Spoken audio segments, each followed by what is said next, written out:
Learning medicine is hard work. Osmosis makes it easy. It takes your lectures and notes to create a personalized study plan with exclusive videos, practice questions, and flashcards, and so much more. Try it free today. Human papillomaviruses, or HPV for short, are a group of non-enveloped DNA viruses that specifically infect human epithelial cells. There are over 100 different types of HPVs, which can be categorized by the epithelial cells they prefer to infect, like cutaneous epithelial cells of the skin, especially the face, hands, and feet, and epithelial cells of mucous membranes, especially the respiratory tract including the pharynx and nasal and oral cavities, and anal and genital regions. Some types can cause benign tumors, called papillomas or warts, and some can lead to carcinomas, or cancer of the epithelial cells.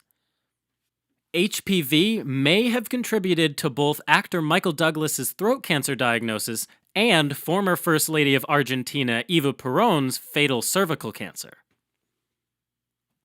Epithelial cells line the outer surfaces of organs and blood vessels, and separate the interior of the body from the external world.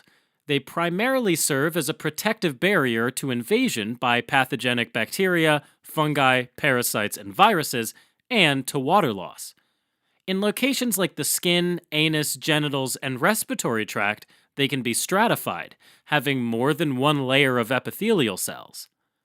At the base, the layer closest to the interior of the body, these cells are less mature, rounded stem cells, also called basal cells. Basal cells divide and replenish all the cells found in the epithelium.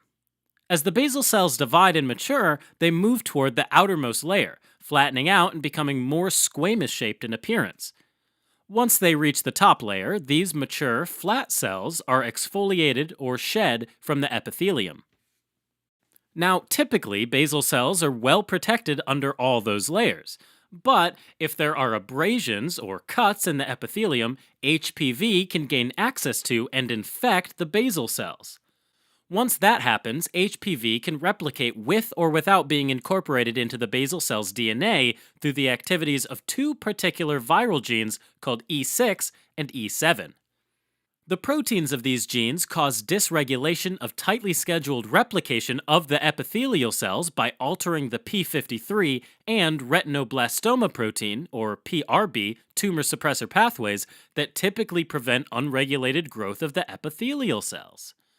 In this way, HPV causes uncontrolled replication of the epithelial cells, forming warts, and disrupts the normal structure of the epithelium, forming lesions.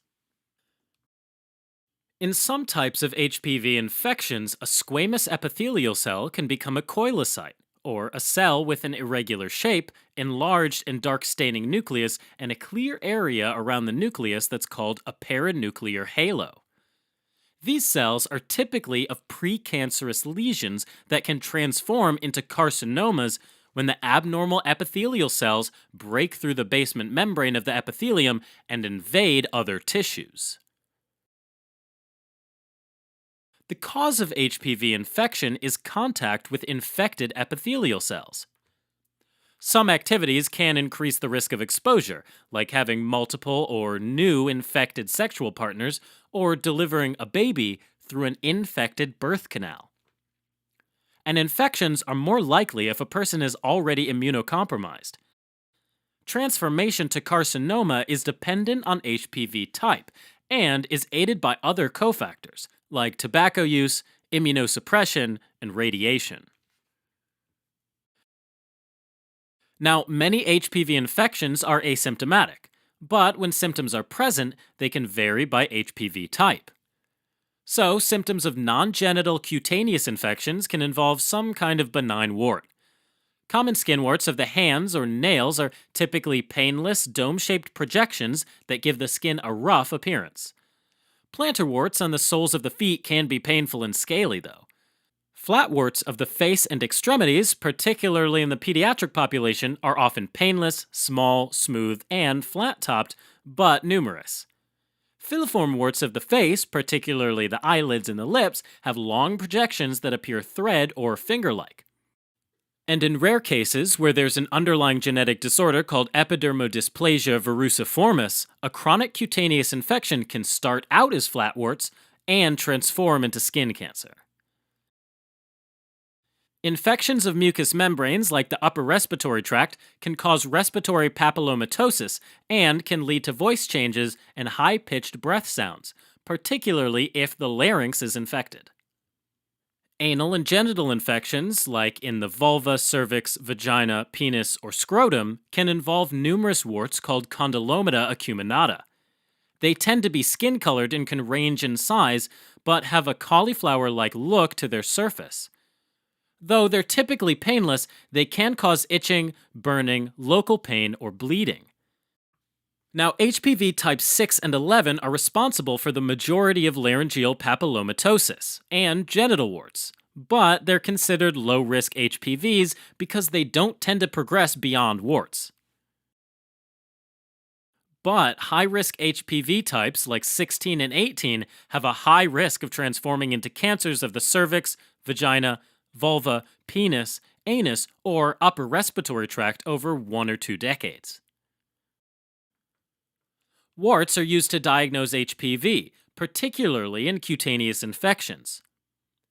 Infections of mucous membranes may require additional interventions to visualize epithelial cells. An endoscopy, a tube with a camera at the end, may be needed if an infection of the upper respiratory tract is suspected. And regular Pap or acetic acid tests of the cervix after 21 years old, even if symptoms are subclinical. But a definitive diagnosis of HPV cannot be made without molecular testing of biopsied cells for viral DNA or RNA. Therefore, treatments often center around removal of warts and precancerous lesions with salicylic acid products, liquid nitrogen cryotherapy, or laser or surgical removal.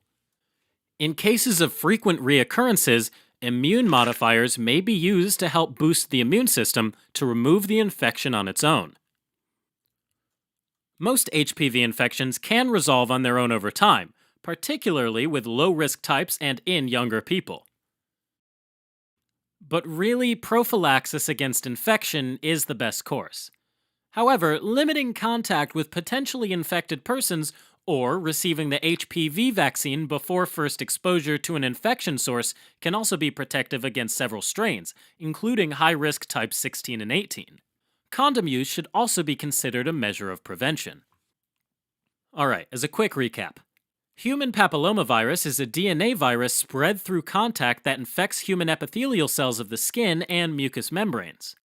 Symptoms can range from warts to precancerous lesions and carcinomas. Definitive diagnosis can be made molecularly, and treatment can range from allowing the immune system to clear the infection to mechanical or chemical removal of infected cells.